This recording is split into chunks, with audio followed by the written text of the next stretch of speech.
आखिर महिलाएं हनुमान जी की पूजा क्यों नहीं कर सकती और क्यों महिलाओं को हनुमान जी की मूर्ति स्पर्श करने से रोका जाता है? और क्या आप जानते हैं मासिक धर्म के दौरान महिलाएं हनुमान चालीसा का पाठ नहीं कर सकती? आखिर इसके पीछे की असली वजह क्या है? तो चलिए जानते हैं इस वीडियो में, मगर इससे पहले कमेंट में जय बजरंगबली लिखना ना भूले। हनुमान जी को जागृत देव माना जाता है और भगवान राम के भक्त हनुमान जी के बारे में कहा जाता है कि वो चिरंजीवी है। वही कलयुग में हनुमान जी की पूजा करने से सारे कष्ट दूर हो जाते हैं। हिंदू धर्म की कथा और धार्मिक ग्रंथों में महिलाओं के द्वारा भगवान बजरंगबली की पूजा करने का उल्लेख किया गया है।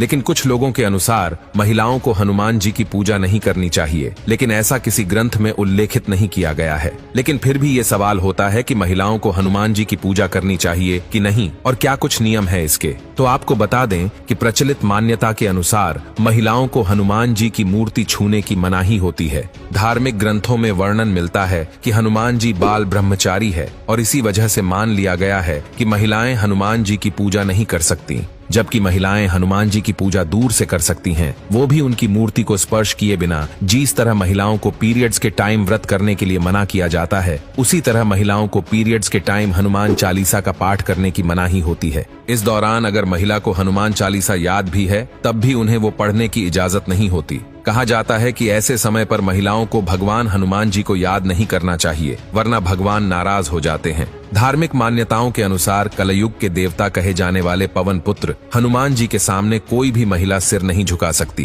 क्योंकि ऐसा कहा जाता है कि भगवान हनुमान किसी भी स्त्री को अपनी माँ समान मानते हैं। जैसे वो माता सीता को अपनी माँ समान ही मानते थे और उनके सामने शीश झुकाते थे, वो नहीं चाहते कि कोई भी महिला उनके सामने सिर झुकाए। इसीलिए कहा जाता है कि जब कोई स्त्री हनुमान जी की पूजा करती है तो उसे भगवान के सामने शीश नहीं झुकाना चाहिए और सिर्फ उनके सामने हाथ जोड़ने चाहिए। धार्मिक मान्यताओं के अनुसार देवी देवताओं की प्रतिमा पर जल अर्पित करना एक संस्कार के रूप में गिना जाता है और पूजा करने में सबसे पहले जल अर्पित करते हैं, फिर उसके बाद पूजा का आरंभ किया जाता है। आपको बता दें कि इसे एक तरह से स्नान के रूप में देखा जाता है। इसीलिए महिलाएं इस बात का ध्यान रखें कि हनुमान जी को ना तो जल अर्पित करें और ना ही उन पर वस्त्र अर्पित करें, क्योंकि अगर वह जल अर्पित करती है तो इसका अर्थ हुआ कि वह हनुमान जी को स्नान करा रही है, जो कि बजरंगबली को पसंद नहीं है। शास्त्रों में ऐसा कहा गया है कि महिलाएं हनुमान जी की उपासना तब नहीं कर सकती हैं जब महिलाओं को पीरियड्स आते हैं, और अगर किसी महिला ने हनुमान जी के फास्ट रखने का अनुष्ठान किया है और बीच में उसे पीरियड्स हो जाए तो ये अनुष्ठान टूट जाता है।